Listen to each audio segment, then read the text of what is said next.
தமிழ்நாட்டு எம்பிக்களிடம் மன்னிப்பு கேள். கனிமொழியிடம் மன்னிப்பு கேள். இன்று தமிழக எம்பிக்கள் நாடாளுமன்ற வாசலில் நடத்திய போராட்டத்தில் மதிமுக தலைவர் வைகோ, மத்திய அமைச்சர் தர்மேந்திர பிரதான் கனிமொழியிடம் மன்னிப்பு கேட்க வேண்டும் என கோஷம் எழுப்பியுள்ளது கடும் அதிர்ச்சியை ஏற்படுத்தியுள்ளது.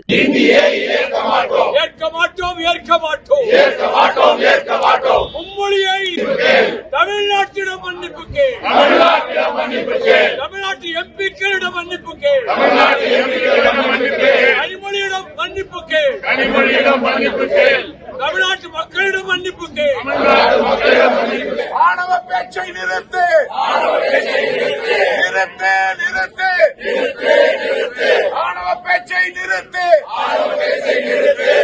Down down Dharmendra Pradhan. Down down Dharmendra Pradhan. We want justice. We want justice. We want justice. இந்தியை ஏற்க மாட்டோம். ஏற்க மாட்டோம். ஏற்க மாட்டோம். ஏற்க மாட்டோம். ஏற்க மாட்டோம். மும்மொழியை தமிழ்நாட்டிடம் மன்னிப்பு கேள். தமிழ்நாட்டிடம் மன்னிப்பு கேள். தமிழ்நாட்டு எம்பிக்களிடம் மன்னிப்பு கேள். தமிழ்நாட்டு எம்பிக்களிடம் மன்னிப்பு கேள். கனிமொழியிடம் மன்னிப்பு கேள். கனிமொழியிடம் மன்னிப்பு கேள். தமிழ்நாட்டு மக்களிடம் மன்னிப்பு கேள். தமிழ்நாட்டு மக்களிடம் மன்னிப்பு கேள். ஆணவ பேச்சை நிறுத்து.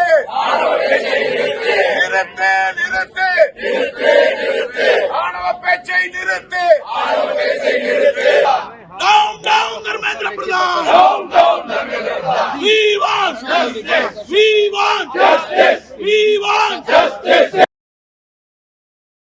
செய்திகளை உள்ளது உள்ளபடி தெரிந்து கொள்ள ரெஃப்ளெக்ட் நியூஸை சப்ஸ்கிரைப் பண்ணுங்க.